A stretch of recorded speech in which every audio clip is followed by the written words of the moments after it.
Merci beaucoup, Monsieur le Président. J'aimerais vous dire que je vais partager mon temps avec le député de Manicouagan. Écoutez, Monsieur le Président, on accueille avec plaisir le fait que le gouvernement désire aller dans une direction qui va permettre de pouvoir moderniser la loi sur le droit d'auteur. C'est des changements qui sont dus depuis bien longtemps. C'est quelque chose qu'on accueille, oui, mais on l'accueillerait davantage s'il y avait un équilibre qui puisse être fait pour bénéficier à toutes les parties concernées. Et le problème, c'est que contrairement à ce que le gouvernement avance dans son projet de loi et dans son argumentation du projet de loi, il n'y a pas d'équilibre dans ce projet de loi. L'équilibre est complètement absent de C11, comme il l'était de son prédécesseur, le C32. Il y aura des impacts qui seront assez conséquents sur les auteurs, sur les artistes et sur les consommateurs. Et encore une fois, malgré le fait que le gouvernement mentionne qu'il y a un équilibre, on voit que ce n'est pas une opinion qui est partagée par les diverses associations et des associations, des organisations très importantes qui représentent l'une ou l'autre de ces parties. En premier lieu, les auteurs. Les auteurs sont, selon nous, les plus grands perdants de ce projet de loi C11. La plus grande partie des associations d'auteurs se sont prononcées contre le C32 et maintenant contre le C11, et avec raison. J'aimerais parler d'une organisation en particulier qui s'appelle le DAMIC, basée à Montréal.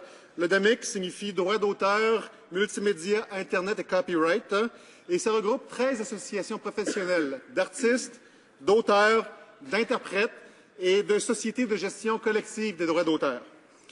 Cette organisation DAMIC représente 50 000 artisans dans le domaine culturel regroupés dans ces 13 associations. Et qu'est-ce que le DAMIC dit? Et ce qu'il a dit dans le contexte de C32, qui, encore une fois, peut se transposer sur le projet de loi C11 qu'on étudie présentement, le DAMIC émettait de fortes réserves par rapport à C32. En particulier en raison de l'utilisation non rémunérée des œuvres protégées par une quarantaine d'exceptions, dont plus de la moitié ou près de la moitié sont des nouvelles exceptions par rapport à la loi actuelle. J'aimerais citer un extrait de ce que le DAMIC proposait dans un mémoire pour le C32, encore une fois, qui est très pertinent, étant donné qu'il s'agit du même projet de loi qui est maintenant étudié sous le nom de C11.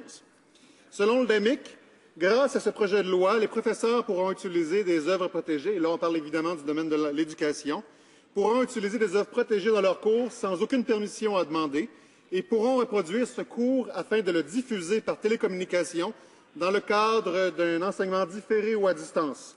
Ils pourront aussi reproduire des œuvres dans leur totalité à des fins d'affichage sur des tableaux blancs interactifs ou des écrans d'ordinateur.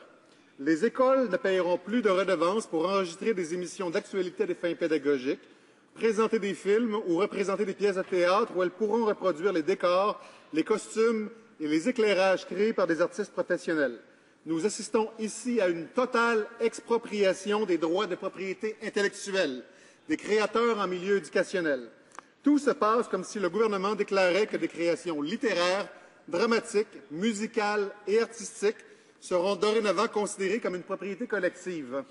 Là, on parle du milieu éducatif. Il y a un autre élément qui est important qu'il faut considérer dans le milieu éducatif, particulièrement dans le milieu universitaire, c'est la question du marché du livre académique au Québec.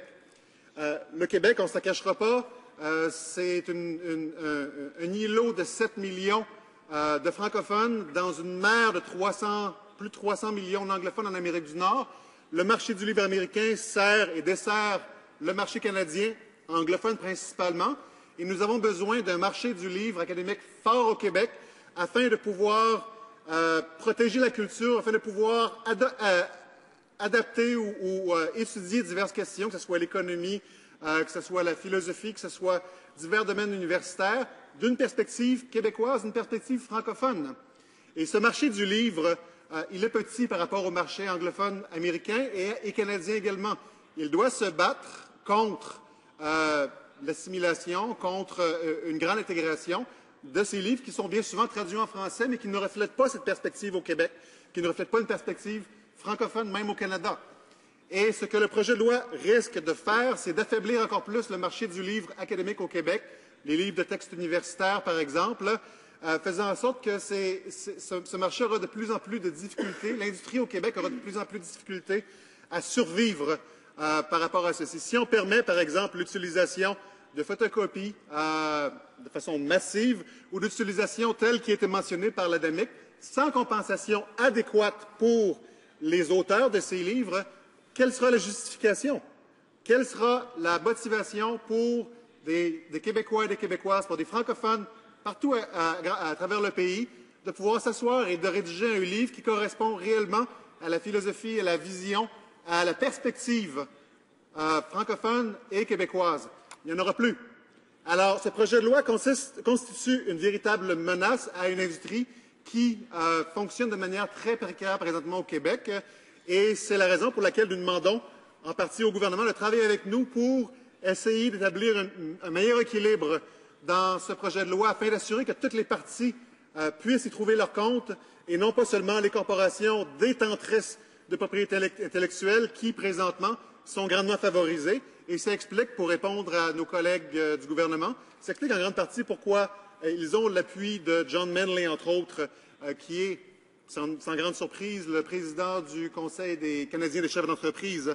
Mais ils n'auront pas l'appui des organisations d'auteurs, des organisations d'artistes, des sociétés collectives gérant le droit d'auteur.